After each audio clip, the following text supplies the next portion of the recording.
உங்களையா நம்ம முன்னாடி ஐயா பேர நம்ம லட்சுமியம்மா மவன் எங்களுடைய நண்பன் நம்ம ஊட்டிக்கு அன்போட பிறந்தநாள் முன்னிட்டு இந்த மாபெரும் ஜல்லிக்கட்டு இப்ப அமோகமா தொடங்க போகுது. கேட்டாங்க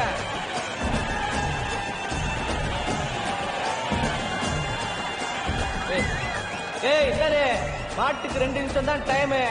அரசாபுரத்து மாட்டை ஆண்டியாபுரத்தை பிடிக்கூடாது, அப்புறம் கருங்கலாய் போயிடும் பாத்துங்க. அப்புறம் ஒரு முக்கியமான விஷயம், கோதால குதிச்சு குடல் சரிஞ்சா கூட கவலை இல்ல, பக்கத்திலேயே மருத்துவ முகாம் இருக்கு, இலவசமா வெட்டி பார்த்துக்கலாம்.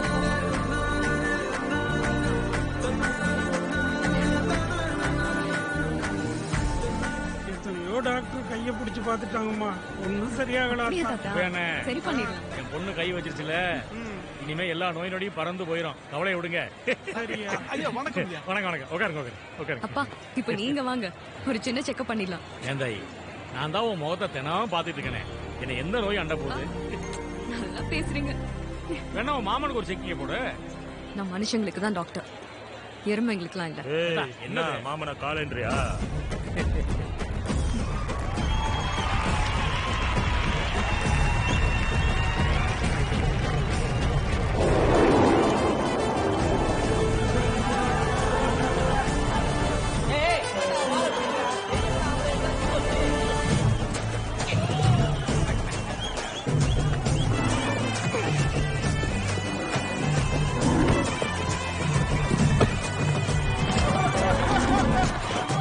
வரிசையா ஓடு உடைக்கிற மாதிரி எலும்பெல்லாம் ஒடிச்சு போயிருது. இந்த ஜல்லிக்கட்டுனால யாரும் ரொம்ப சந்தோஷமா இருக்கோ இல்லையோ, நம்ம குடும்பக்கட்டு ஜெயராம குடும்பம் ரொம்ப சந்தோஷமா இருக்குடா.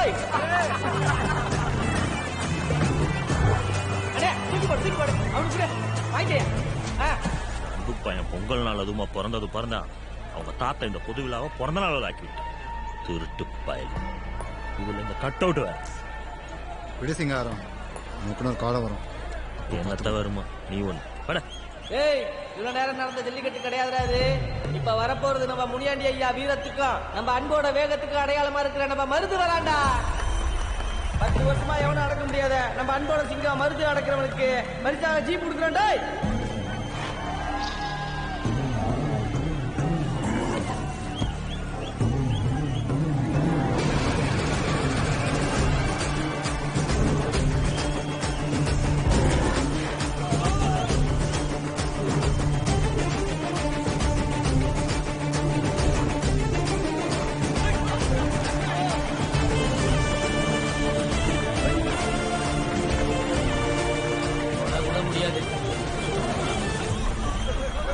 தோத்துருன்ற பயத்துல அவங்க ஒரு காங்க மட்டும் வச்சுட்டாங்க மாப்ள போட்டிய.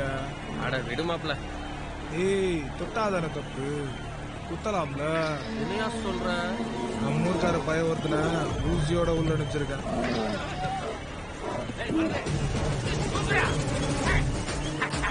ஏடா 10வது வாட்டி நம்ம மருது ஜல்லிக்கட்டை ஜெயிச்சானடா. 10வது உங்களுக்கு பரிசு கொடுக்கலான்னு பாக்குறோம், ஒருத்தரும் ஜெயிக்க மாட்டீங்களா?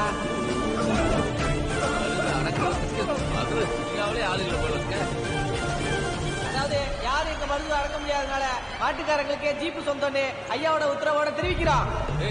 அன்புங்கப்பா, தூக்குங்கப்பா. மாட்டுக்காரன் மாட்ட முடியப்பா. அன்புங்கய்யா.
ஆரம்பிச்சிட்டான்பா. ஐயோ ஆரம்பிச்சிட்டானா? அவனை எப்படியாவது நான் சமாதானம் பண்ணி கூட்டு வரேன். நீ கிளம்புமா. அது இல்லப்பா, நீ கிளம்புமா. போதங்க உட்காரு. சைடு போகுது. பாத்து வண்டி எடு. பத்திரமா போமா.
ஊசியில குத்துனா மாட்டுக்கு வைத்தியம் பாக்குறத விட்டுட்டு குத்துனவனுக்கு வைத்தியம் பாக்குற அளவுக்கு செஞ்சுட்டு வந்திருக்கான்.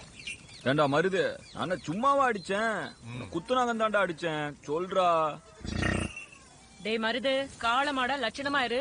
பூமி மாடு மாதிரி தலையாட்டுன அப்புறம் தண்ணி கூட காட்ட மாட்டேன். மருத ஏன் வயிற? மருத வயிற மாதிரி உங்களதான் வயிது. பின்ன சமாதானம் பண்ணி கூட்டிட்டு வரேன்னு சொல்லிட்டு நீங்களும் அவனோட சேர்ந்து சண்டை கட்டி இருக்கீங்க. உங்களையா வெய்ய முடியும்? தங்கம் சமாதானம் பண்ணதாமா போனேன். பார்த்தா 6 அடியில ஒருத்தன் 7 அடி கம்பம் தூக்கிட்டு அன்பு அடிக்க வந்துட்டான். அப்புறம் பேரனு கொண்டா பாத்து சும்மா இருக்க முடியுமா? ஒரு வராற அதே மாதிரிதாமா தாத்தா அடிக்க 7 அடியில் ஒருத்தன் 8 அடி கம்போட வந்துட்டான். தாத்தா கொண்டா சும்மா இருக்க முடியுமா? நானும் பாரு ஒண்ணு. ஆமா 12 அடியில ஒருத்தவன் அப்புறம் வந்தா அப்படியே போயிட்டான். ஒரு கம்பியும் கொடுத்து கொஞ்சம் தெம்பியும் கொடுத்திருக்காருல உங்க தாத்தா. அதான் சேலங்க கட்டி ஆடுற. அப்பா, நான் சொல்றதை இவன் கேக்குறதே இல்லப்பா. எனக்கு தினம் தினம் பயமா இருக்கு. அத்தா, நான் இருக்கும்போது நீ எதுக்கு பயப்படுற? அதான் என் பயமே. தங்கம், நீ ஒண்ணும் கவலைப்படாத. இந்த முனியாண்டி இருக்கிற வரைக்கும் என் பேர மேல கை வைக்கிறதுக்கு இந்த ஜில்லாவிலே ஆள் கிடையாது. அதே மாதிரி இந்த அன்பு இருக்கிற வரைக்கும் என் தாத்தா மேல கை வைக்க இந்த ஜில்லால ஆளே கிடையாதுன்ற. அட, 2 பேரும் சும்மா இருங்கப்பா. அத்தையே பயந்து போய் கிடக்கு. நல்லா சொல்றா. அத்தை, நீ ஒண்ணும் பயப்படாத. இவங்க 2 பேரையும் அடிக்க இந்த ஜில்லால இல்ல, எந்த ஜில்லாலுமே ஆள் கிடையாது.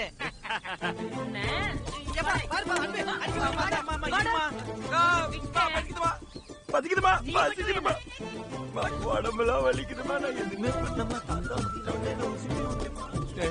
வாடா, முதலுக்கு